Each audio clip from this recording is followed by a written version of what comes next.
सुप्रभात बच्चों, कैसे हैं आप सब? बच्चों, आज हम देखेंगे हमारे 10वीं कक्षा में जो मैंने यहाँ पे साखी सिखाया था।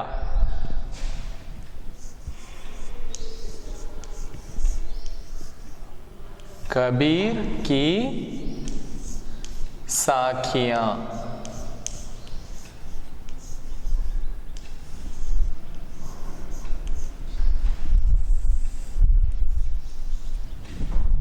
कबीर की साखियां यानी पोएम 1। ठीक है, तो इस कविता से कुछ महत्वपूर्ण यानी कुछ इम्पोर्टेंट क्वेश्चन आंसर मैं आपको टीच करने वाला हूं, तो इसे आप अच्छी तरह से अंडरस्टैंड कर लेना। ठीक है, तो अब फर्स्ट देखते हैं। तो साखी तो कबीर का जो दोहा जैसा होता है, 2 लाइन में होता है ना, तो उसे साखी कहते हैं। तो इसका छोटा सा रिकॉल करेंगे तो उसमें क्या करते हैं, कबीर क्या कहते हैं। ठीक है, मैं ज़्यादा हिंदी में बोलता हूँ आई थिंक, तो थोड़ा तमिल भी मिक्स कर लेता हूँ। சாக்கி அப்படிங்கிறதுல ஒரு சின்னதாக ஒரு ரீகால் பார்க்கலாம். அப்படின்னா அதில் என்ன சொல்லியிருக்கிறாங்க, ஸோ நம்ம பேசுகிறது ரொம்ப பொலைட்டாக, ஹெட் வெயிட் இல்லாமல், அந்த ஆணவம் கர்வம் இல்லாமல் நம்ம பேசணும், ரொம்ப பொலைட் மேனராக பேசணும் அப்படின்னு சொல்லியிருக்கிறாங்க. நம்ம அப்படி பொலைட்டாக பேசும்போது நம்ம கிட்ட இருக்கக்கூடிய ஒரு பாசிட்டிவ் வைப்ரேஷன், அந்த பாசிட்டிவ் வைப்ரேஷனை இந்த போயமில் வந்து என்ன சொல்கிறாங்கன்னா, நமக்கு அது ஒரு குளிர்ச்சி கொடுக்கணும் அப்படிங்கிறாங்க. ஸோ அதை நம்ம டைரெக்டாக எடுக்காமல், ஸோ நம்ம அதை வந்து பாசிட்டிவ் வைப்ரேஷன் அப்படின்னு எடுத்துக்கலாம். ஸோ நமக்கும் ஒரு பாசிட்டிவ் வைப்ரேஷன் நமக்குள்ளார கிரியேட் ஆகணும், அண்ட் நம்ம கூட பேசக்கூடிய அந்த ஆப்போனண்ட் இருக்கிறாங்க இல்லையா, அவங்களுக்கும் அந்த பாசிட்டிவ் வைப்ரேஷன் கிடைக்கணும். ஸோ இந்த மாதிரி சொல்லியிருக்கிறாங்க. அதுக்கப்புறம் வந்து அந்த 8 தோஹாவிலையும் ஒவ்வொரு விதமான கண்டென்ட் சொல்லியிருப்பாங்க. ஸோ அதிலிருந்து நான் இங்கே உங்களுக்கு ஒரு சில கொஷின் ஆன்சர் இம்பார்ட்டண்டான கொஷின் ஆன்சர் எடுத்திருக்கிறேன். இதை பற்றி இப்போ நம்ம பார்க்கலாம். पहला क्वेश्चन,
सो क्वेश्चन, मीठी वाणी बोलने से। मीठी वाणी, what do you mean by मीठी वाणी? I already told you. मीठी वाणी विच मीन काइंडा பேசுறது, பொலைட்டா பேசுறது, இனிமையா பேசுறது. சரி, औरों को सुख, औरोंனா ஆப்போனன்ட், நம்ம கூட பேசுறவங்களுக்கு எப்படி அந்த ஹாப்பினஸ் கிடைக்குது. औरों को सुख அப்படின்னா அதர்ஸ்க்கு ஹாப்பினஸ். अपने तन को शीतलता, अपने தன்னா பாடி, நம்ம உடம்புக்கும் ஒரு குளிர்ச்சி. இந்த இடத்துல நம்ம வந்து அந்த குளிர்ச்சிங்கிற மீனிங்கை கொஞ்சம் இன்டைரக்டாக பார்த்தோம் அப்படின்னு பார்த்தோம்னா, இங்கே டைரெக்டாக கொடுத்துருக்குறாங்க. ஸோ நம்ம டைரெக்டாக அதோட மீனிங் பார்த்தோம்னா உடம்புக்கு குளிர்ச்சியாக இருக்கணும் அப்படிங்கிற மாதிரி இருக்கும். ஸோ நம்ம பேசும்போது அப்படின்னு பார்த்தோம்னா அந்த குளிர்ச்சிங்கிறது வராது. அது எதை மீன் பண்ணுறாங்க அப்படின்னா, ஒரு பாசிட்டிவ் வைப்ரேஷன் வர மாதிரி பேசணும், நெகட்டிவிட்டியை இக்னோர் பண்ணுற மாதிரி பேசணும் அப்படிங்கிற மாதிரி. அதாவது நம்ம இப்போ எப்பயுமே ஒரு ப்ரௌடாக, ஹெட் வெயிட்டாக, எனக்கு தான் எல்லாம் தெரியுங்கிற அந்த ஒரு ரூடாக பேசும்போது வந்து பார்த்தோம்னா ஆட்டோமேட்டிக்காக ஒரு நெகட்டிவ் வைப்ரேஷன் கிரியேட் ஆகும். பட் அப்படி பேசாமல் நம்ம பேசும்போது பொலைட்டாக பேசணும். நம்ம பேசக்கூடிய அந்த பொலைட்னஸ், அந்த பேச்சு வந்து மற்றவங்களுக்கும் ஒரு ஹாப்பினஸை கொடுக்கணும். அண்ட் நமக்குள்ளாரையும் வந்து ஒரு ஷீத்தல்தானா பாசிட்டிவ் வைப்ரேஷன். ஷீத்தல்தானா டைரக்ட் மீனிங் பார்த்தீங்க அப்படின்னா கூலிங், ஸோ ஒரு குளிர்ச்சி அப்படின்னு மீனிங் வரும். பட் இந்த இடத்துல நம்ம டைரெக்டாக பார்க்காம கொஞ்சம் தனியாக பார்த்தோம் அப்படின்னு பார்த்தோம்னா அது பாசிட்டிவ் வைப்ரேஷனை மென்ஷன் பண்ணுற மாதிரி இருக்கும். ஓகே, இப்போ இதோட ஆன்சர்ஸ் பார்க்கலாம். आंसर என்னன்னு பார்க்கலாம்.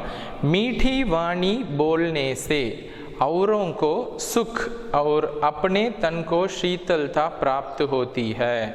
ஸோ நம்ம பொலைட்டாக கைண்டாக பேசும்போது மற்றவங்களுக்கு ஒரு ஹாப்பினஸ் கிடைக்கும் அண்ட் நமக்கும் ஒரு கூலிங் கிடைக்கும். Cooling means already I told you, அந்த பாசிட்டிவ் வைப்ரேஷன் கிரியேட் ஆகும். क्योंकि मीठी वाणी बोलने से तन से मन का अहंकार समाप्त हो जाता है. बोलने से मन का अहंकार बोलने से मन का அகங்கார் சமாப்து ஹோ ஜாத்தா ஹை. எப்போ நம்ம பொலைட்டாக பேசுகிறோம் அப்படின்னா அந்த பணிவு அப்படிங்கிறது நமக்குள்ளார எப்போ வரும்? நமக்குள்ளார அந்த கர்வம், ஆணவம், அகம்பாவம் இந்த மாதிரி ஒரு கெட்ட குணங்கள் இருக்கிற வரைக்கும் நம்ம யாருக்கிட்டையும் இறங்கி போய் பணிவாக பேச மாட்டோம். ஸோ பேசும்போது நம்ம எப்படி ஒரு ஆர்டர் கொடுக்குற மாதிரி தான் சொல்லுவோம். எதாக இருந்தாலும் நான் சொல்கிறத நீ செய் அப்படிங்கிற மாதிரி பேசுவோம். பட் நம்ம ஒரு பொலைட்டாக பேசுகிறோம் அப்படின்னா இப்போது அவங்கக்கிட்ட போகும்போது நமக்குள்ளார இருக்கக்கூடிய ஆணவம், அகம்பாவம் அதெல்லாம் இல்லாமல் இருந்தால் மட்டும்தான் நம்மளால் பொலைட்டாக போய் ஒருத்தங்க கிட்ட பேச முடியும். समाप्त हो जाता है. यह हमारे तन को तो शीतलता प्रदान करती ही है तथा सुनने वालों को भी सुख तथा प्रसन्नता की अनुभूति कराती है. அதாவது இது வந்து என்ன பண்ணுறோம், நம்ம இந்த மாதிரி பொலைட்டாக கைண்ட் ஹார்ட்டடாக பேசும்போது ஹமாரே தனுக்கோ ஷீத்தல்தா பிரதான் கர்த்தி ஹை, நம்ம உடம்புக்கு அந்த ஒரு பாசிட்டிவ் வைப்ரேஷனை கொடுக்குது. அதாவது ஒரு பீஸ், அந்த அமைதியை கொடுக்குது, ஒரு சாந்தி அப்படிம்பாங்க இல்லையா, அமைதி, நிம்மதி. ஸோ இந்த மாதிரி எல்லாம் வந்து நம்ம உடம்பு நமக்கும் கிடைக்கும். ததா சுன்னே வாலே கோபி, ஸோ நம்ம பேச்சை கேட்குறவங்க இருக்கிறாங்க இல்லையா, ஆப்போனன்ட் பார்ட்டி, ஸோ அவங்களுக்கும் சுக் ததா பிரசன்னதாக்கி அனுபூதி கராத்தா ஹை. அவங்களும் ரொம்ப கான்சன்ட்ரேட் பண்ணி நம்ம என்ன பேசுகிறோங்கிறத கேட்பாங்க. அவங்களுக்கும் அந்த ஹாப்பினஸ், அந்த பாசிட்டிவ் வைப்ரேஷன், அந்த ஒரு நிம்மதி அதெல்லாம் கிடைக்கும். ஏன்னா இப்போ ஃபார் எக்ஸாம்பிள் பார்த்தோம்னா பெரிய பெரிய செயின்ட் பீப்புள், அந்த முனிவர்கள், சாதுக்கள், சாமியார்கள், சில பேச்சாளர்கள், அவங்க பேச்செல்லாம் கேட்கும்போது பார்த்தோம் அப்படின்னா இன்னும் கொஞ்சம் நேரம் நம்ம கேட்கலாம். அவங்க பேசுகிறது அவ்வளோ ஒரு இனிமையாக இருக்கும், நம்மளை அப்படியே வந்து வசீகரிக்கிற மாதிரி இருக்கும், ஸோ அட்ராக்ட் பண்ணுற மாதிரி இருக்கும். ஸோ அந்த மாதிரி தான் சொல்கிறாங்க. ஸோ பொலைட்டாக பேசினா மட்டும்தான் இந்த மேஜிக் எல்லாமே நடக்கும்.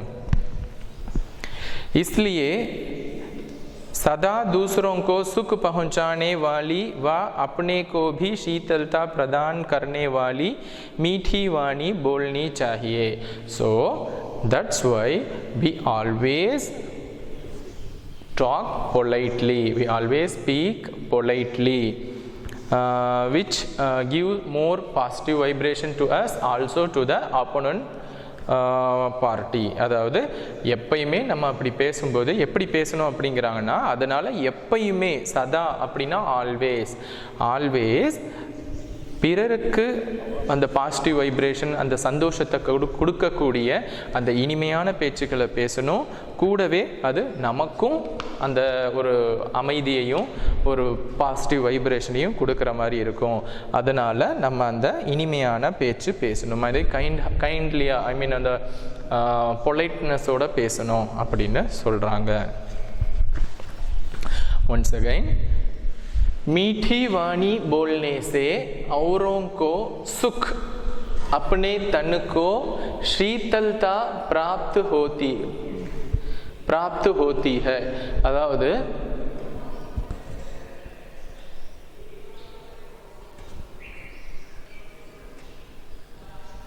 शीतलता, sorry ma, I forgot here put this word, कैसे, அந்த கொஸ்டின் வேர்டே இல்லை.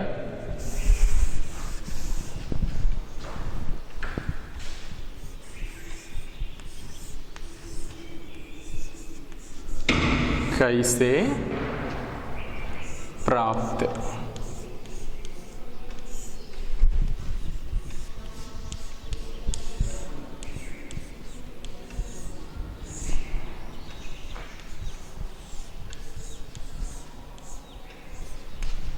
ஸோ கைசே அப்படின்னா ஹவு. ஓகே, ஸோ மீठी वाणी बोलने से கைண்ட்லியாக பேசுறதுனால அவரோங்கோ சுக் மற்றவங்களுக்கு ஹாப்பினஸும் அப்பனே தன்கோ நமக்கும் நம்ம உடம்புக்கும் ஷீத்தல்தா குளிர்ச்சிக்கு நம்ம இங்கே டைரக்ட் மீனிங் எடுக்கக்கூடாது. என்ன எடுக்க சொல்லியிருந்தேன்? பாசிட்டிவ் வைப்ரேஷன், அந்த பீஸ், அந்த ஒரு நிம்மதி அமைதி. கைசே பிராப்து ஹோத்தி ஹை, எப்படி கிடைக்குது, ஹவு இஸ் இட் பாசிபிள் அப்படின்னு கேட்குறாங்க. ஸோ இதுக்கான பதில் என்ன சொல்லியிருந்தேன்? मीठी वाणी बोलने से औरों को सुख और अपने तन को शीतलता प्राप्त होती है. ஸோ நம்ம பொலைட்டாக கைண்டாக பேசுகிறதுனால மற்றவங்களுக்கும் சந்தோஷத்தையும் ஒரு நிம்மதியும் கிடைக்குது. அதே மாதிரி நம்மளுக்கும் ஒரு அமைதியும் ஒரு நிம்மதி அதெல்லாம் கிடைக்கும் அப்படின்னு சொல்கிறாங்க.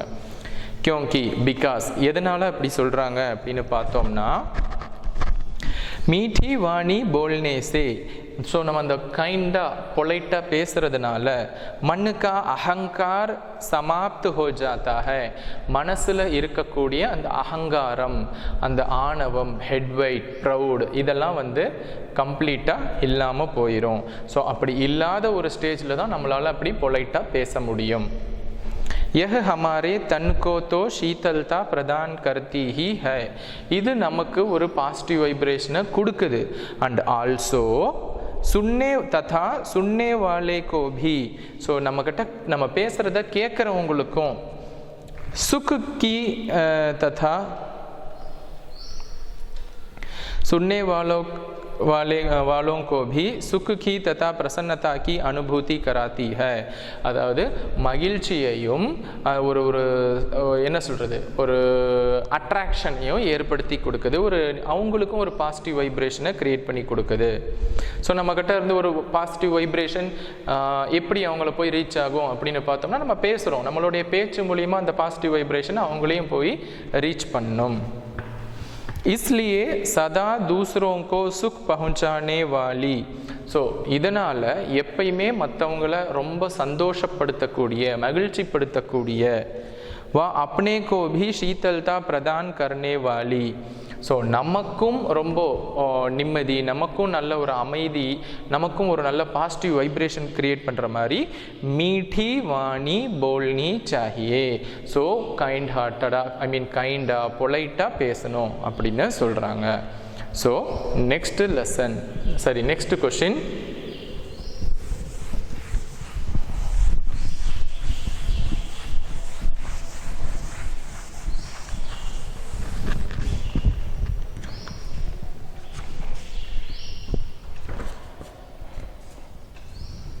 सेकंड क्वेश्चन,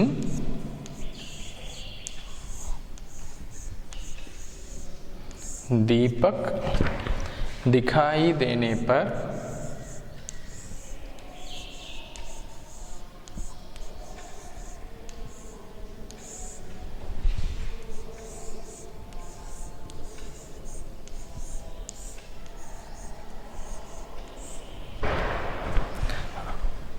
अंधियारा कैसे मिट जाता है.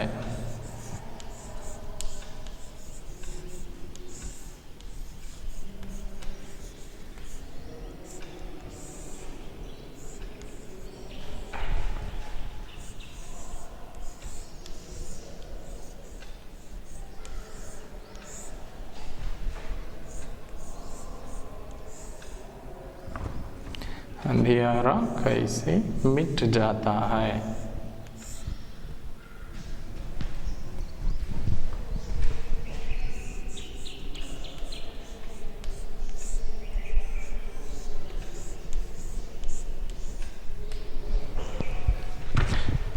अதாவது कैसे means as usual, how. Second question, दीपक दिखाई देने पर, दीपक दिखाई देने पर अंधियारा कैसे मिट जाता है. ஸோ தீபக் மீன்ஸ் லேம்ப், அந்த விளக்கு. ஸோ ஒரு டார்க்கான ரூமில் கொண்டுட்டு போய் நம்ம ஒரு விளக்கை வச்சோம் அப்படின்னா அந்த அந்த செகண்ட் இமீடியட்டாக என்ன ஆகும், அங்கே இருக்கக்கூடிய கருகும்னு இருக்கக்கூடிய அந்த இருட்டு என்ன மாறிடும், வெளிச்சமாக மாறிடும். ஸோ தீபக் திகாயி தேனே பர் அந்தியாரா கைசே மிட் ஜாத்தா ஹை. ஸோ எப்படி அந்த இருட்டு மறைஞ்சு போகுது, साखी के संदर्भ में स्पष्ट कीजिए. साखी के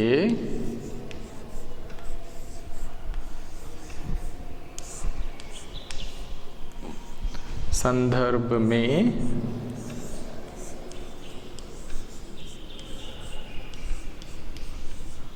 स्पष्ट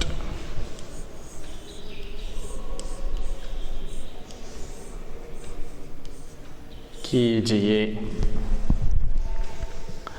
அதாவது சாக்கி, சாக்கினா என்ன, கபீர்தாஸ் எழுதியிருக்கக்கூடிய இந்த சாக்கி. இப்போ நம்ம பார்த்தோம் இல்லையா, அந்த போயம் பார்த்தோம் இல்லையா, அந்த போயமை பேஸ் பண்ணி இந்த கொஸ்டினுக்கான ஆன்சரை சொல்யூஷன் கொடுங்க, ஆன்சர் சொல்லுங்கள் அப்படின்னு கேட்குறாங்க.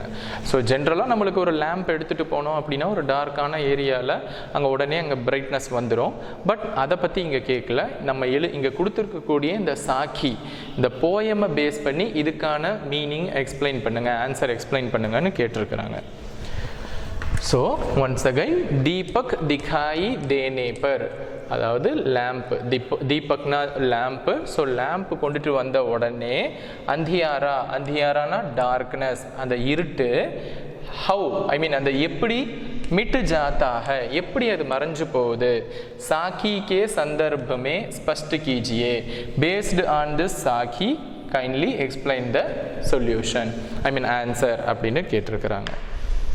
दीपक में एक प्रकाश पुंज होता है जिसके प्रभाव के कारण अंधकार नष्ट हो जाता है.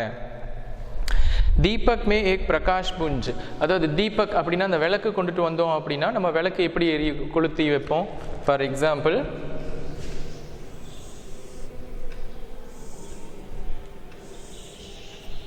இப்படி வச்சு, ஸோ இதுதான் ஒரு ஃபார் எக்ஸாம்பிள்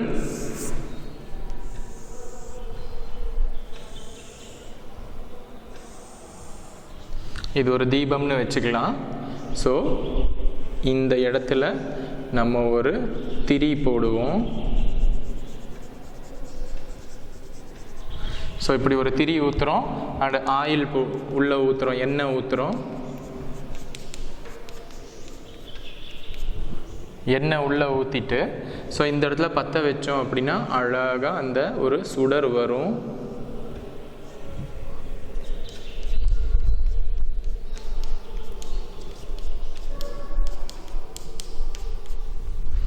ஸோ ஒரு விளக்கை பற்ற வச்சோம் அப்படின்னா அந்த விளக்கில் நம்ம ஒரு திரியை உள்ளே போடுவோம். திரியை உள்ளே போட்டுட்டு அதுக்குள்ளார என்ன பண்ணுவோம், எண்ணெய் ஊற்றுவோம்.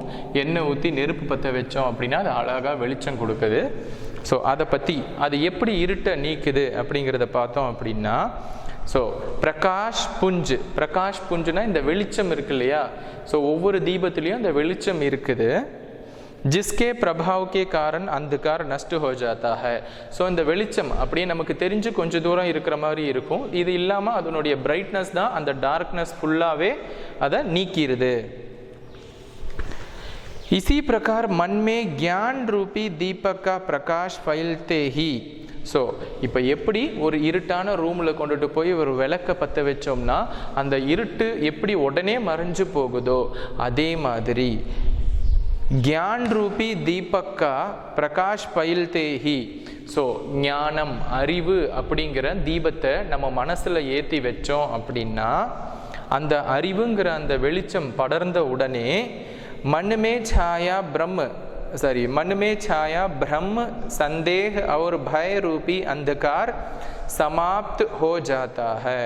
ஸோ மனசில் இருக்கக்கூடிய அந்த இருட்டு, இங்கே டார்க்னஸ் அப்படின்னு எதை சொல்கிறாங்க. For example Brahma, first one ब्रह्म, ब्रह्म संदेह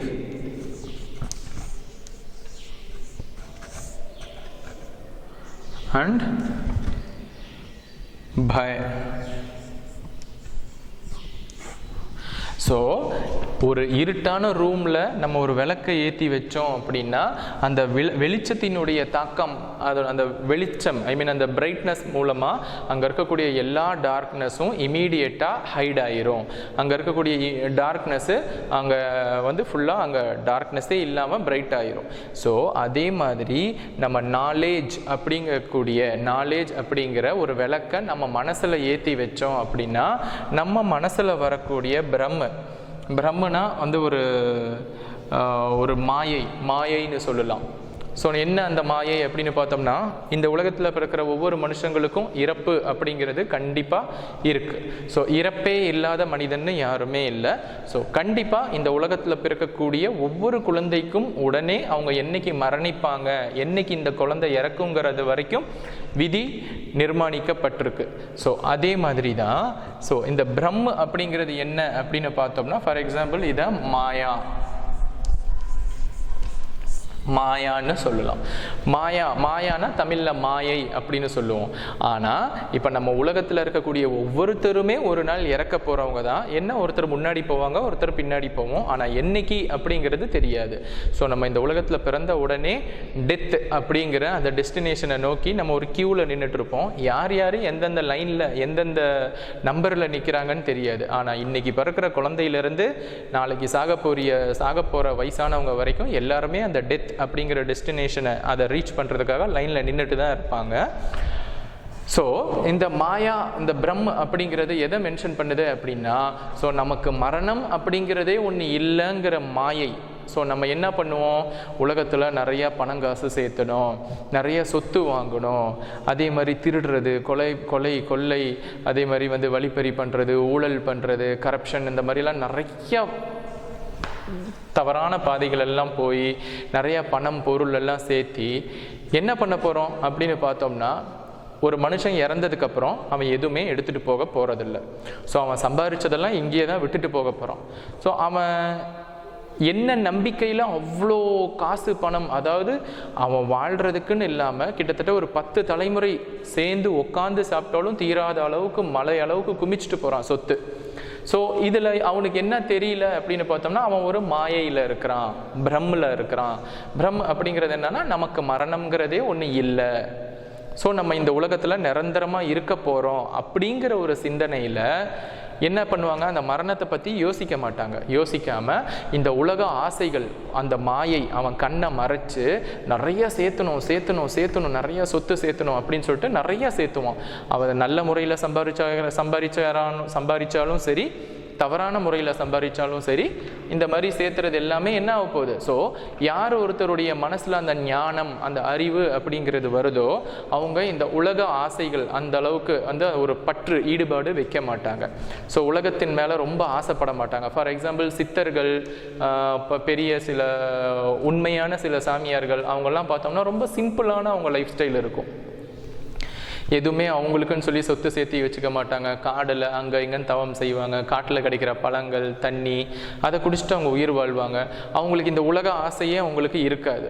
உலகத்தில் எந்த ஒரு ஆசையுமே அவங்களுக்கு இருக்காது. அவங்களுடைய ஆசை என்னவாக இருக்கும், கடவுளோட போய் அந்த பரமாத்மாவோட நம்ம ஜீவாத்மாவை அதில் மிங்கிள் பண்ணிடணும் அப்படிங்கிறது தான் அவங்களுடைய ஆசையாக இருக்கும். ஸோ அந்த பிரம்ம அப்படிங்கிறது மாயானா என்ன, நம்ம மரணிக்க போகிறோம் அப்படிங்கிற ஒரு சிந்தனையே இல்லாமல் அதை மறந்து இந்த உலக வாழ்க்கை தான் நிரந்தரம்னு நினச்சி இருக்கிறது தான் மாயா. அடுத்தது சந்தேகனா சந்தேகங்கள், டவுட். ஸோ டவுட் நிறையா வருது. அடுத்தது பயம் அப்படிங்கிறதுனா எல்லாத்துக்குமே தெரியும். பயத்தை பற்றி நான் எக்ஸ்பிளைன் பண்ணணும்னு அவசியம் இல்லை.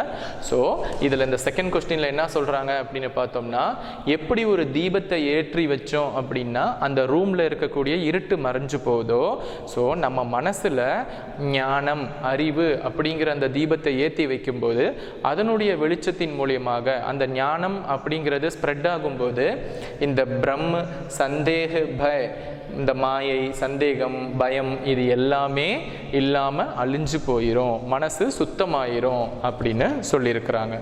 ஓகே, நெக்ஸ்ட் பார்ப்போம்.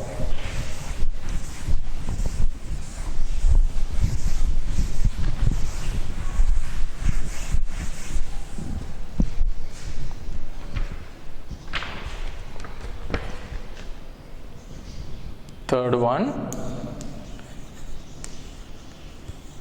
ईश्वर कण कण में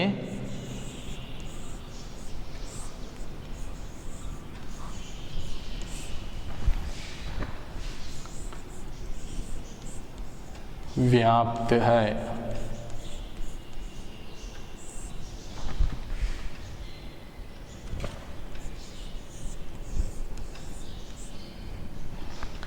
पर हम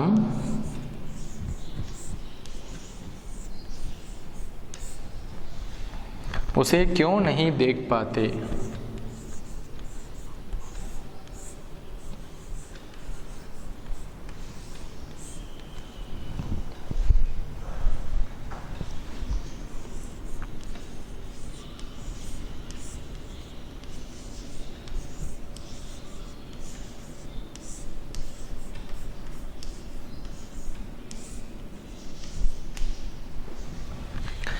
देख पाते, அதாவது இந்த क्वेश्चन என்ன சொல்லியிருக்கிறாங்க, ईश्वर कण कण में व्याप्त है पर हम उसे क्यों नहीं देख पाते।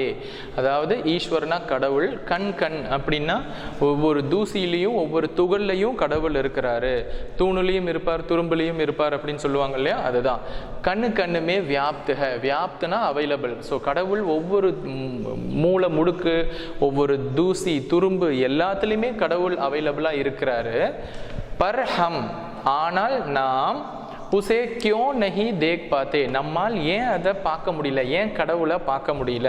நம்ம ஒரு கோயிலுக்கோ இல்லை சர்ச்சுக்கோ இல்லை பள்ளிவாசலுக்கோ போய் அங்கே நம்ம தேடுறோம், எல்லா இடத்துலையுமே கடவுள் இருக்கும்போது நம்ம ஏன் அங்கே போய் தேடுறோம் அப்படிங்கிறத பற்றி இதில் கேட்டிருக்கிறாங்க. ஸோ இதுக்கான ஆன்சர் பார்த்தீங்க அப்படின்னா, ஈஸ்வர் கண்ணு கண்ணுமே வியாப்து ஹை और कण कण ही ईश्वर है. ஸோ கடவுள் அப்படிங்கிறது ஒவ்வொரு தூசி துரும்பு எல்லாத்துலேயுமே இருக்கிறாரு. ஸோ அந்த தூசி துரும்பு எல்லாமே கடவுள் தான். ईश्वर की चेतना से ही यह संसार दिखाई देता है. ஸோ கடவுளினுடைய அந்த படைப்பு தான் இந்த உலகம் ஃபுல்லாகவே நம்மளுக்கு தெரியுது. இந்த உலகத்தை நம்ம பார்க்குறோம்லே அதெல்லாம் கடவுள் படைச்சது தான். चारों ओर ईश्वरीय भाव चेतना के अतिरिक्त कुछ भी नहीं है.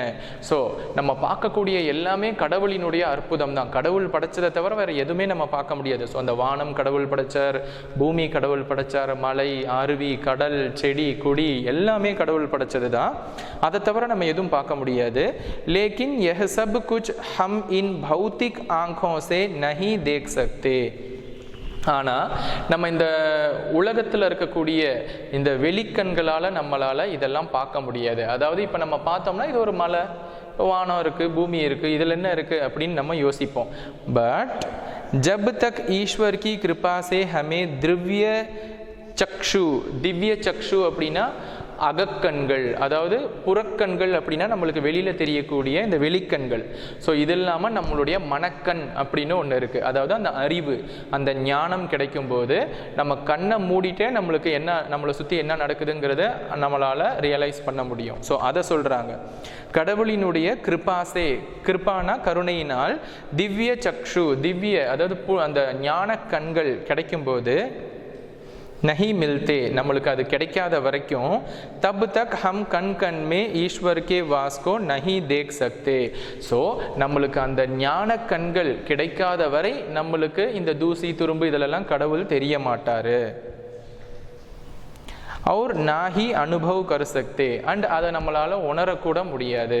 பெரிய பெரிய முனிவர்கள் அவங்கெல்லாம் பார்த்தோம் அப்படின்னா ஒவ்வொரு இலை கொடி செடி எல்லாத்தையுமே அவங்க என்ன பார்ப்பாங்க, கடவுளினுடைய படைப்பு, கடவுள் இதை என்ன பர்பஸ்க்காக இந்த உலகத்தில் படைச்சிருக்காரு, இதில் கடவுளினுடைய அற்புதம் என்ன இருக்கும் அப்படிங்கிற அந்த ஞானக்கண் அந்த மனக்கண் மூலயமா தேடுதல்னால தான். ஃபார் எக்ஸாம்பிள் நம்மளுடைய சித்தர்கள் எல்லாம் பார்த்தோம் அப்படின்னா அவங்க ஏகப்பட்ட மூலிகைகளை கண்டுபிடிச்சு வச்சிருக்கிறாங்க. ஸோ ஒவ்வொரு மூலிகைகள்லையும் என்னென்ன விதமான பெனிஃபிட்ஸ் இருக்கு, அதுல என்னென்ன ஹெல்த் பெனிஃபிட்ஸ் இருக்கு, எதெல்லாம் பாய்சனஸான ஹெர்ப்ஸ் இருக்கு, ஸோ அந்த மூலிகை இருக்கு அப்படிங்கிறது எல்லாமே நம்மளுக்கு வகைப்படுத்திட்டு போயிருக்கிறாங்க. ஸோ அதை நம்ம எக்ஸ்பிளைன் பண்ணியிருக்கிறாங்க கிளியரா. ஸோ இதிலேருந்து என்ன சொல்கிறாங்கன்னா, நான் முதல்ல சொன்னேன் இல்லையா, அந்த பயம், சந்தேகம், அதே மாதிரி வந்து அந்த மாயை, இந்த மாதிரி நம்ம உலக ஆசைகள் நமக்குள்ளார நிறைஞ்சு இருக்கிற வரைக்கும் நம்மளால் இந்த வெளிக்கண்களால் நான் அந்த கடவுளுடைய படைப்பையோ, ஐ மீன் அந்த கடவுளினுடைய அற்புதத்தையோ கடவுளையோ நம்மளால் உணர முடியாது, பார்க்க முடியாது.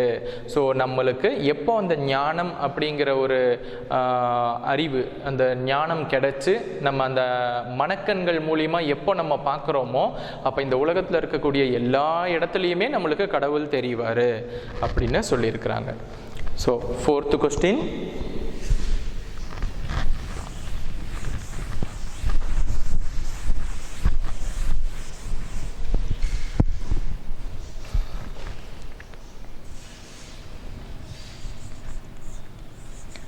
संसार में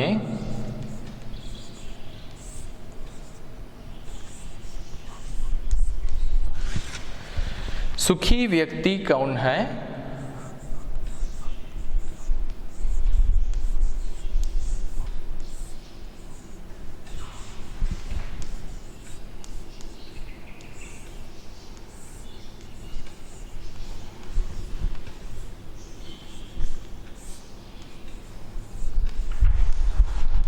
सुखी व्यक्ति कौन है और दुखी कौन?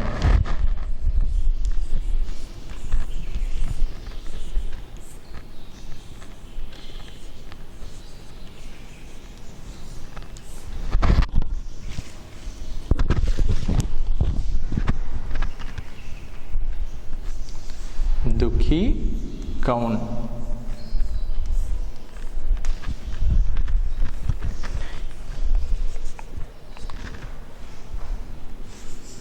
यहाँ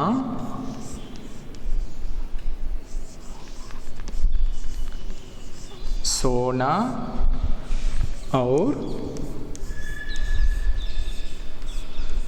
जागना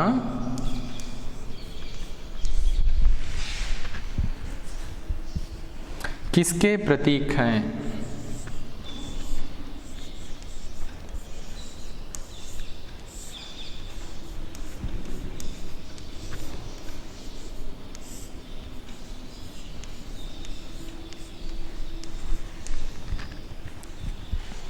इसका प्रयोग यहाँ क्यों किया गया है?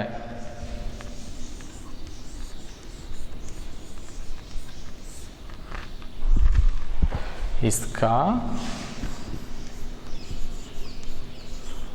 प्रयोग यहाँ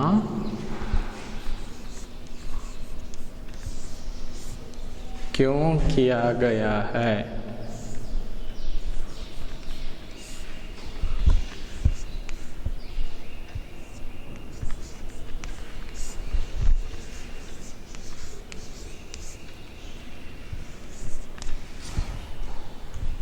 स्पष्ट कीजिए।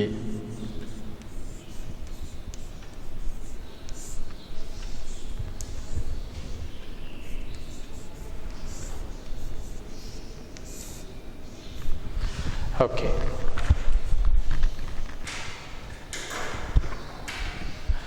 संसार में सुखी व्यक्ति कौन है और दुखी कौन? संसारना उलगम, உலகத்தில் இருக்கக்கூடிய சந்தோஷமான மனுஷன் யார், சந்தோஷமான மனிதன் யார், व्यक्तिना மனிதன் பர்சன், கவுன் है யாரு, और அண்ட் दुखी कौन யாரு ரொம்ப சோகமான மனிதன். यहाँ सोना और जागना किसके प्रतीक है? இங்கே சோனா அப்படின்னா தூங்குறது. ஸோ ரெண்டு மீனிங் இருக்குது. சோனானா கோல்டுன்னு ஒரு மீனிங் இருக்கும், தூங்குறது ஸ்லீப் அப்படின்னு ஒரு மீனிங் இருக்குது. ஸோ அந்த ஸ்லீப்பிங் அண்டு ஜாகனா அப்படின்னா முழிக்கிறது, தூங்காமல் முழிச்சிருக்கிறது. இது ரெண்டுமே கிஸ்கே பிரதீக் ஹே, இது ரெண்டுமே சிம்பிள் ஆஃப் வாட் அப்படின்னு கேட்குறாங்க. பிரதீக்னா சிம்பிள். இந்த தூங்குறது முழிக்கிறது இது ரெண்டும் எதனுடைய சிம்பிள் அப்படின்னு கேட்குறாங்க. இஸ்கா பிரயோக், यहाँ क्यों किया गया है. ஸோ இந்த ஸ்லீப்பிங் அண்டு ஜாகனா, I mean awake, I mean முழிக்கிறது, இது ரெண்டையும் வந்து இங்கே எதுக்காக யூஸ் பண்ணியிருக்கிறாங்க. ஸ்பஷ்ட் கீஜியே, ஸ்பஷ்ட் கீஜியே அப்படின்னா எக்ஸ்பிளைன் பண்ணுங்க அப்படின்னு அர்த்தம். ஸோ கொஸ்டின் ரொம்ப பெருசாக இருக்கிறத பார்த்து நீங்கள் ரொம்ப பேனிக் ஆக வேணாம். ஏன்னா கொஸ்டின் ரொம்ப பெருசாக இருக்கிற மாதிரி தெரியும். பட் நீங்கள் அண்டர்ஸ்டாண்ட் பண்ணி பார்த்தீங்க அப்படின்னா இந்த கொஸ்டின்லேயே உங்களுக்கு ஈஸியாக ஆன்சர் கிடச்சிரும். ஸோ ஆன்சர் பார்ப்போம். संसार में वह व्यक्ति सुखी है जो प्रभु प्राप्ति लिए प्रयास से दूर रहकर सांसारिक विषयों में डूबकर आनंद पूर्वक सोता है. संसार में वह व्यक्ति सुखी है. ஸோ இந்த உலகத்தில் ரொம்ப சந்தோஷமான மனிதன் யார் அப்படின்னு பார்த்தோம் அப்படின்னா, பிரபு பிராப்திக்கே லியே பிரயாசசே, கடவுளை அடையணும் அப்படிங்கிற அந்த முயற்சியிலிருந்து ரொம்ப தூரம் விலகி போய் சன்சாரிக் விஷயமே டூபுக்கர், உலக வாழ்க்கையில் மூழ்கி போய் ஆனந்த பூர்வக் சோத்தாக, சந்தோஷமாக அவன் தூங்குறான். இஸ்கே விபரிக்த், ஸோ இதுக்கு ஆப்போசிட்டா वह व्यक्ति जो प्रभु को पाने के लिए तड़प रहा है. எந்த மனுஷன் கடவுளை, எந்த மனிதன் வந்து கடவுளை ரீச் பண்ணணும், கடவுளை போய் மீட் பண்ணணும் அப்படின்னு துடிச்சுக்கிட்டு இருக்கிறானோ, உன்கே வியோக் சே துக்கி ஹை. ஸோ கடவுளை எப்படா போய் ரீச் பண்ணுவோம், கடவுளை ரொம்ப நம்ம பிரிஞ்சு மிஸ் பண்ணுறோமே அப்படின்னு சொல்லிட்டு அவரை வியோக் அப்படின்னா பிரிஞ்சு இருக்கிறது, பிரிவு. ஸோ அந்த செப்பரேஷன், அந்த பிரிவை நினச்சி ரொம்ப ஃபீல் பண்ணி சோகமாக இருப்பான். वह जाग रहा है. ஸோ அவன் தூங்காமல் முழிச்சுக்கிட்டே இருப்பான். यहाँ सोना का प्रयोग प्रभु प्राप्ति के प्रयासों से विमुख होने और जागना प्रभु प्राप्ति के लिए किए जा रहे प्रयासों को प्रतीक है. ஸோ இந்த இடத்துல அந்த தூக்கம் அப்படிங்கிறது கடவுளை அடைய வேண்டும் அப்படிங்கிற எண்ணமே இல்லாமல் இந்த உலக வாழ்க்கையில் சந்தோஷமாக இருக்கிறத இன்டைரக்டாக அது சிம்பாலிக்காக காட்டுது. ஸோ அந்த பிரதீக்னா சிம்பிள். ஸோ அந்த தூக்கம் அப்படிங்கிறது எதோட சிம்பிள், கடவுளை தேடாமல் இந்த உலக வாழ்க்கையில் சந்தோஷமாக மூழ்கி கிடக்கிறத பற்றி அது ஒரு சிம்பிளாக காட்டுறாங்க. அதே மாதிரி ஜாகனா, தூங்காமல் முழிச்சே இருக்கிறது, அது எதோட சிம்பிள் அப்படின்னு பார்த்தோம்னா, கடவுளை நான் எப்போ ரீச் பண்ணுவேன், கடவுளை நான் எப்போ மீட் பண்ணுவேன் அப்படிங்கிறது, கடவுளை நான் அடையணும், கடவுளை நான் போய் அடைஞ்சு அந்த பரமாத்மாவோட என்னுடைய ஜீவாத்மாவை நான் ஐக்கியம் பண்ணிடணும் அப்படிங்கிற ஒரு வேதனை, கடவுளை அடையணும் அடையணும் அடையணுங்கிற ஒரு வேதனையிலேயே தூங்காமல் அவங்க சோகமாகவே அவங்க வாழ்க்கையை கழிப்பாங்க. इसका प्रयोग मानव जीवन में सांसारिक विषय वासनाओं से दूर रहने तथा சச்சேத் கர்னேக்கே லியே கியா கயா ஹை. ஸோ இது எதுக்காக இங்கே சொல்லியிருக்கிறாங்க இந்த விஷயங்கள் எல்லாம் அப்படின்னு பார்த்தோம்னா, அதாவது உலகத்தில் யார் சந்தோஷமான மனிதன், யார் ரொம்ப சோகமான மனிதன், தூக்கம் அப்படிங்கிறது எதனுடைய சிம்பிள், முழிச்சிருக்கிறது அப்படிங்கிறது எதோட சிம்பிள், இப்படிங்கிறதெல்லாம் எதுக்கு இங்கே கேட்டிருக்கிறாங்க அப்படின்னு பார்த்தோம்னா, மனிதர்கள் இந்த உலக வாழ்க்கை நிரந்தரம் இல்லை, அவங்க கடவுளோட போய் ஐக்கியமாகணும் அப்படிங்கிற கான்செப்டை, அந்த தத்துவத்தை அவங்களுக்கு, அந்த ஃபிலாசபியை அவங்களுக்கு சொல்லணும், புரிய வைக்கணும் தான் இங்க இந்த விஷயங்களை சொல்லி இருக்கிறாங்க. சோ ஒன்ஸ் அகைன், संसार में सुखी व्यक्ति कौन है और दुखी कौन, यहाँ सोना और जागना किसके प्रतीक हैं, इसका प्रयोग यहाँ क्यों किया गया है, स्पष्ट कीजिए. உலகத்தில் ரொம்ப சந்தோஷமான மனிதர் யாரு, ரொம்ப சோகமானவங்க யாரு, அதே மாதிரி இங்க தூக்கம் அண்டு முழிச்சு இருக்கிறது, இது ரெண்டு பத்தியும், இது ரெண்டும் எதனுடைய சிம்பிள், இதை ஏன் இங்கே மென்ஷன் பண்ணி சொல்லியிருக்கிறாங்க, எக்ஸ்பிளைன் பண்ணுங்க அப்படின்னு கேட்டிருக்கிறாங்க. ஸோ இதோட ஆன்சர் என்ன நம்ம பார்த்துருக்குறோம்.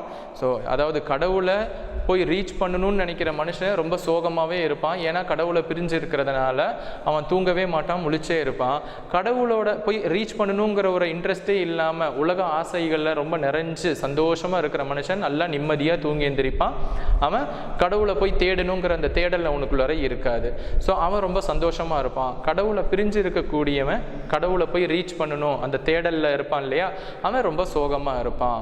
ஸோ இங்கே தூக்கம் அப்படிங்கிறது பார்த்தோம்னா கடவுளை தேடாமல் இருக்கிறத மென்ஷன் பண்ணுது. சிம்பாலிக்காக அது சிம்பிள் ஆஃப் என்ன சொல்கிறது, அந்த கடவுளை தேடாமல் இருக்கிறான். இன்னும் அவன் தனக்கான அந்த கடவுளை போய் ரீச் பண்ணுங்கிற அந்த தாட்டே அவனுக்குள்ளார வரல. ஸோ அவன் நிம்மதியாக தூங்குறான். ஸோ கடவுளை போய் ரீச் பண்ணணும்னு நினைக்கிறவன் தூங்கவே மாட்டான், முழிச்சே இருப்பான் அப்படிங்கிறது தான் இதோட கான்செப்ட். Okay, next question.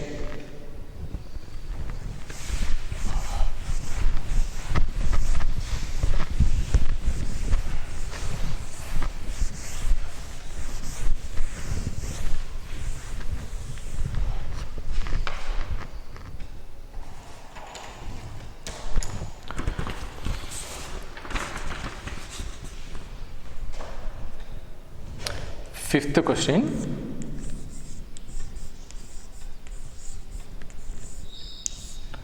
अपने स्वभाव को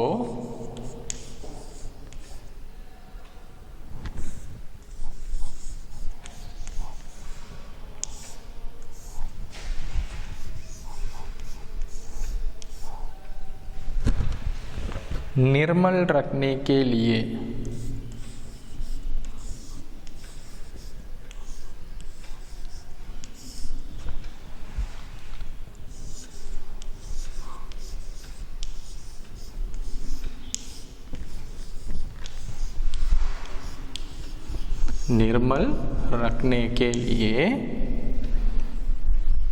कबीर ने क्या उपाय सुझाया है?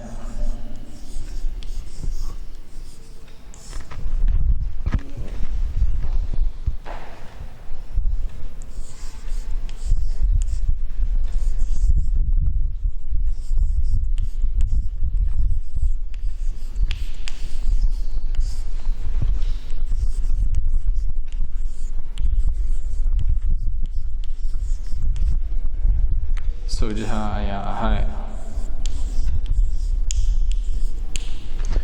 सो இது கபீர் की साकियां பார்ட் 2 இல்ல ரிவிஷன் வெச்சுக்கலாம்.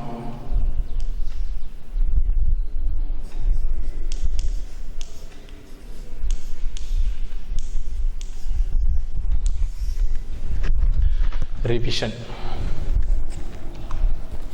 ஸோ கொஸ்டின் ஆன்சரை இங்கே ரிவைஸ் பண்ணுறதுனால ரிவிஷனுங்கிற டைட்டில் போட்டிருக்கிறேன். ஸோ பார்த்துக்கோங்க. ஸோ இந்த கொஸ்டினோட மீனிங் என்ன அப்படின்னு பார்த்தோம்னா, அப்னே ஸ்வபாவக்கோ நிர்மல் ரக்னே கே லியே. ஸோ நம்மளுடைய கேரக்டரை, ஒவ்வொரு மனுஷனும் தன்னுடைய கேரக்டரை ரொம்ப பியூராக வச்சுக்கணும் அப்படின்னா கபீர் நே கியா உபாய் சுஜாயா ஹை. ஸோ ஒவ்வொரு மனுஷனும் அவனுடைய கேரக்டரை ரொம்ப க்ளீனாக வச்சுக்கணும், அவனுடைய கேரக்டரை ரொம்ப சுத்தமாக ஒரு மனசை தூய்மைப்படுத்தி வச்சுக்கிறதுக்கு கபீர் தாஸ் என்ன ஐடியா சொல்லியிருக்காரு அப்படின்னு பார்த்தோம் அப்படின்னா, अपने स्वभाव को निर्मल रखने के लिए कबीर ने निंदक को अपने निकट रखने का सुझाव दिया है.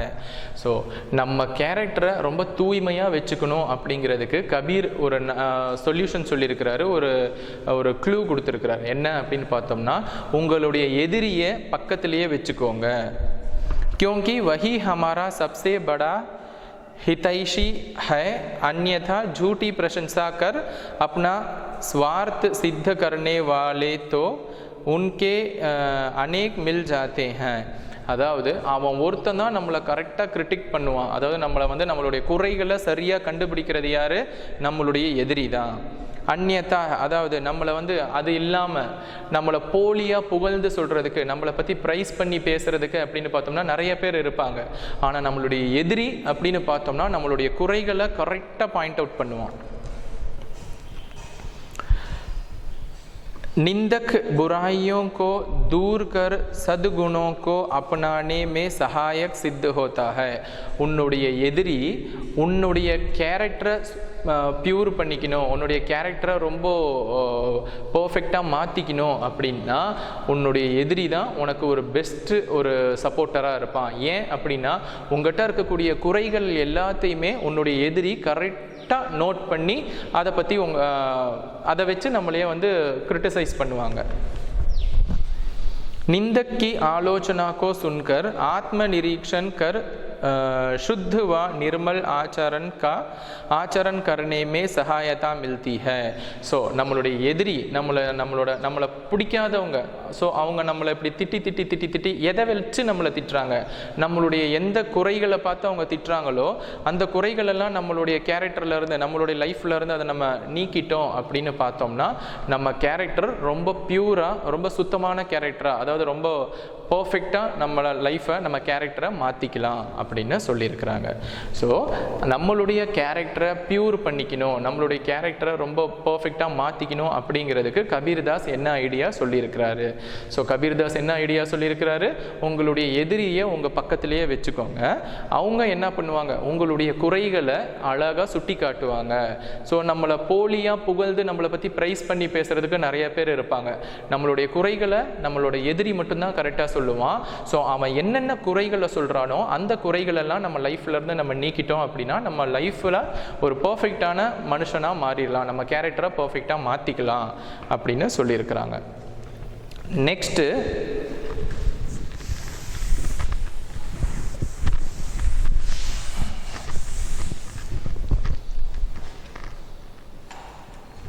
भाव स्पष्ट कीजिए அப்படின்ட்டு வந்திருக்கோம்.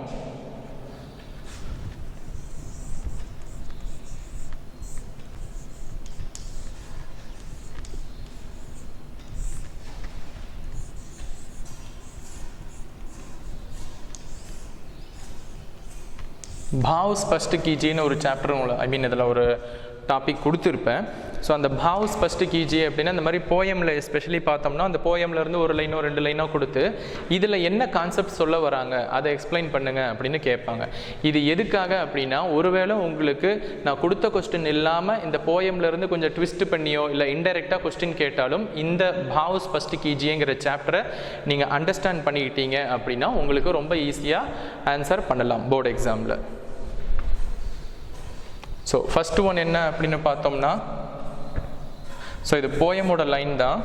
ஸோ நான் அப்படியே எக்ஸ்பிளைன் பண்ணிடுறேன். பிரஹ் புவங்கம் தன்னு பசை மந்திர நா லகை கோய். ஸோ அதை நம்ம சொல்லியிருந்தோம் இல்லையா, ஸோ அந்த கடவுளை பிரிஞ்சிருக்கக்கூடிய பிரிவுங்கிற பாம்பினுடைய விஷம் என்னை தீண்டிருச்சு. ஸோ அந்த விஷம் முறிக்கிறதுக்கு எந்த மந்திரமும் இல்லை. அதாவது கபீர் என்ன சொல்கிறாரு, பிரிவு அதாவது கடவுளை பிரிஞ்சிருக்கிற அந்த பிரிவுங்கிற அந்த பாம்பின் விஷம் என் உடம்புல இருக்குது, அதை நீக்கிறதுக்கு எந்த மந்திரமும் இல்லை. ஸோ அதுக்கு ஒரே மருந்து என்ன, ஸோ கடவுளோட போய் ரீச் ஆகணும் அப்படிங்கிறது மட்டும்தான். इस पंक्ति का भाव है कि विरह, जुदाई, पृथकता, अलगाव, ஸோ அதாவது தனிமை, பிரிவு, விலகி இருத்தல் இதெல்லாமே தான். ஏக் சர்ப் கே சமான் ஹை, இது மூணுமே அதாவது பிரிவு, தனிமை, விலகி இருத்தல் இதெல்லாமே ஒரு பாம்புக்கு சமமானது. जो शरीर में बसता है और शरीर का क्षय करता है, ஸோ அது நம்ம உடம்புல வந்து அது நம்மளை கடிச்சுக்கிட்டே இருக்குது. इस विरह रूपी सर्प पर किसी भी मंत्र का प्रभाव नहीं पड़ता. ஸோ இந்த பிரிவு அப்படிங்கிற அந்த பாம்பை அந்த விஷத்தை நீக்கிறதுக்கு எந்த மந்திரமும் இல்லை. क्योंकि यह विरह ईश्वर को न पाने के कारण सताता है. ஸோ கடவுளை நம்ம என்னைக்கு போய் அடையிறோமோ அது வரைக்கும் இந்த பிரிவுங்கிற பாம்பினுடைய விஷம் நம்மளை தொந்தரவு பண்ணிக்கிட்டு தான் இருக்கும். जब अपने प्रिय ईश्वर की प्राप्ति हो जाती है तो वह विरह रूपी सर्प शांत हो जाता है. ஸோ எப்போ நம்ம கடவுளை போய் ரீச் பண்ணிடுறோமோ அப்போ அந்த பிரிவுங்கிற அந்த பாம்பு அமைதியாயிரும், அது நம்மளை தொந்தரவு பண்ணாது. अर्थात ईश्वर की प्राप्ति ही इसका स्थायी समाधान है. ஸோ கடவுளை அடையிறது தான் இதுக்கு நிலையான ஒரு சொல்யூஷன் அப்படின்னு சொல்லியிருக்கிறாங்க. செகண்ட் ஒன், ஸோ இதில் 2 பாவ் கொடுத்துருக்குறேன். கஸ்தூரி குண்டலி பசை மிருகு ढूंढे பன் மாஹி.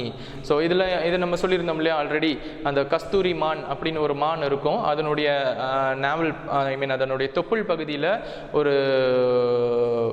ஒரு விதமான ஒரு வாசனை பொருள் செக்ரியேட் ஆகும், உற்பத்தியாகி அது வரும். அது பயங்கர எக்ஸ்பென்சிவானது அண்ட் ரொம்ப ரேர் கூட. ஸோ அது கிடைக்கிறது ரொம்ப கஷ்டம். ஸோ அந்த மான் அந்த வாசனை எங்கேருந்து வருதுன்னு தெரியாமல் காடு ஃபுல்லாக தேடிக்கிட்டே இருக்கும். ஆனால் அந்த மானுக்கு தெரியாது தன்னுடைய வயிற்று பகுதியிலேருந்து தான் அந்த வாசனை வருது அப்படின்னு. ஸோ இதை பற்றி கேட்டிருக்கிறாங்க. इस पंक्ति का भाव है कि भगवान हमारे शरीर के अंदर ही वास करते हैं. ஸோ இதில் என்ன சொல்ல வராங்க அப்படின்னு பார்த்தோம்னா, எப்படி ஒரு மான் தன்னுடைய வயிற்று பகுதியிலேருந்து வரக்கூடிய அந்த நறுமணத்தை உணராமல் காடு ஃபுல்லாக தேடுதோ, சேம் லைக் தட், அதே மாதிரி ஒரு மனுஷன் அவனுக்குள்ளாரியே இருக்கிற கடவுளை தேடாம,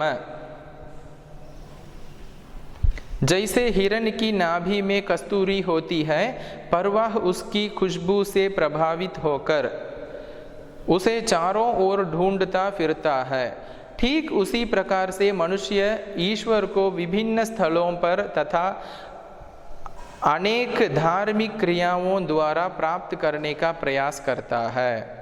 அதாவது ஒரு மனுஷன் தனக்குள்ளார இருக்கக்கூடிய கடவுளை தேடாமல் அந்த மான் எப்படி தன்னுடைய வயிற்று பகுதியிலிருந்து தான் வருதுன்னு கண்டுபிடிக்காம காடெல்லாம் தேடிட்டு சுற்றுதோ, அதே மாதிரி மனிதர்களும் கடவுளை போய் அடையணும் அப்படிங்கிறதுக்காக வெளியில் எங்கெங்கேயோ தேடி பூஜை புனஸ்காரம் அப்படிலாம் நிறையா பண்ணிட்டு இருக்கிறாங்க.